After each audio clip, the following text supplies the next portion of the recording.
Okay, today I'm going to introduce you to a different way of selecting, and we're going to change the color of these flowers here. If you check the website, this is for beginners. My advanced students are going to change the colors of each one of these beach, I guess you call them floats here. Each one can be a different color. So this is the final one. So let's start. We'll do a yellow flower. We'll change it to purple. Okay, so back to Photoshop. And same thing goes, always file new. Let's do a 5x7, photo size, landscape, because it's a landscape image, and last name, first name, change color. Okay, unsnap, use the move tool, snap it in. It's much bigger than a 5x7, the original, so I zoom it down, and I edit, and I transform, and I scale, or Command T. Hold Shift, and fit it as best you can into this frame. Pushing towards the center, and always holding Shift.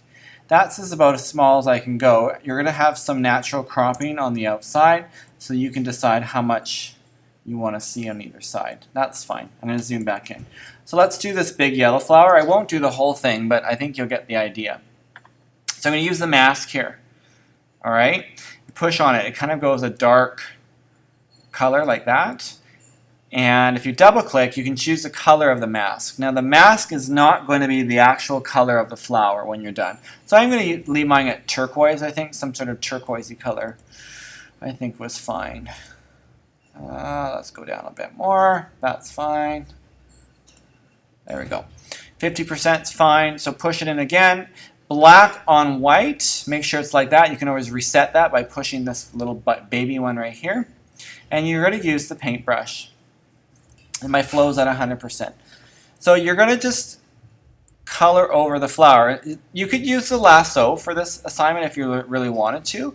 But again, there's lots of little curves and spaces, so I think it's a better idea maybe to use a mask instead, and varying the size. Making sure your feather is probably in the middle or even towards the hardness. If it's totally on 100% hardness. Excuse the interruption. Would Haley Cannon please come to the Career Center? Haley Cannon to the Career Center. Thank you. You can see the difference at the edge of the brush. I think we'll do about 80% hardness.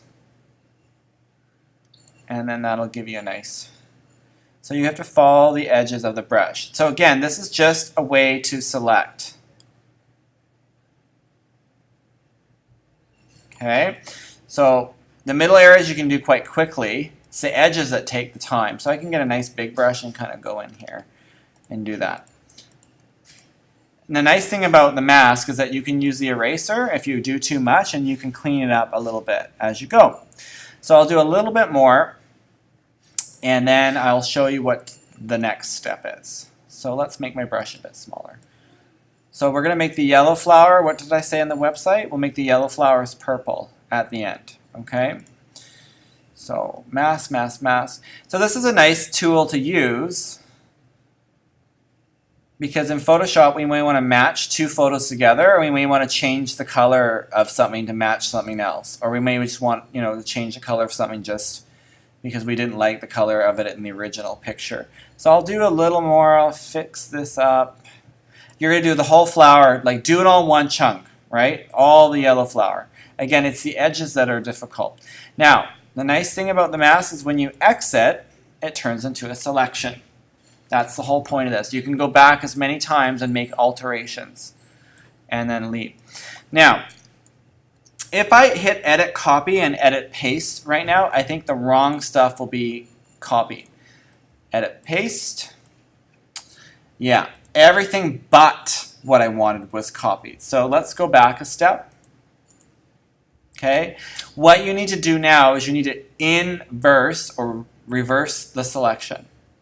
So right now you see the dotted lines here and here. This is selected.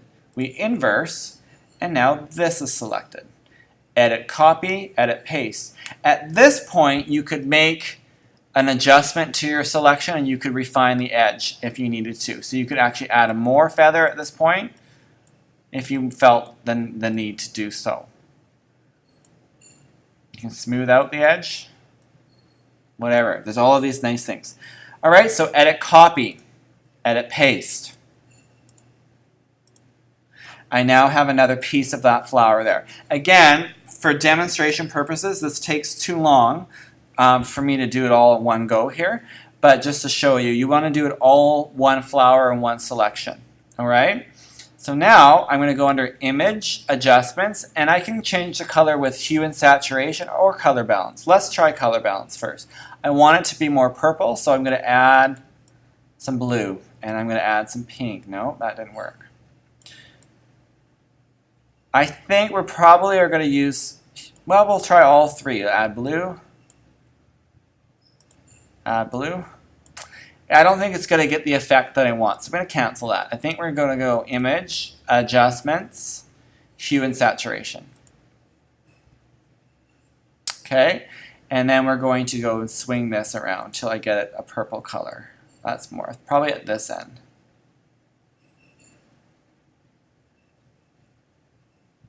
Maybe like that. Let's check my original. I can't remember.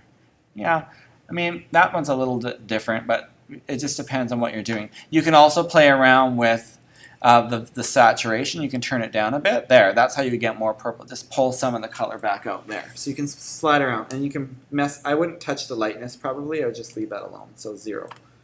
Okay. And then you click OK. So that's done. So you're going to do all the yellow flowers to purple. So this one and this one. I think these, I would classify this as orange. You're going to change them to blue.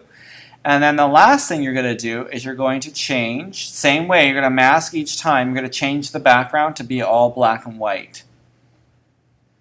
And I'll do a little selection right now. I'm going to go back to the mask, back to the paintbrush, and I'm going to select what I want to turn to black and white. Same thing, going to be very careful here. Work with your brush sizes. You exit, right? You inverse, you copy, and you paste. I've got a new piece of the background there. There it is. I'm going to go to that layer, Image, Adjustments, Hue and Saturation, and you're going to take all of the color out, and it goes black and white. All right, so the finished example is on the web. Those of my advanced students, same thing, you're to make the gravel all black and white. And I want each one of these things, the yellow ones, the black one here, and the orange reddish one, I want you to change the color of all of those.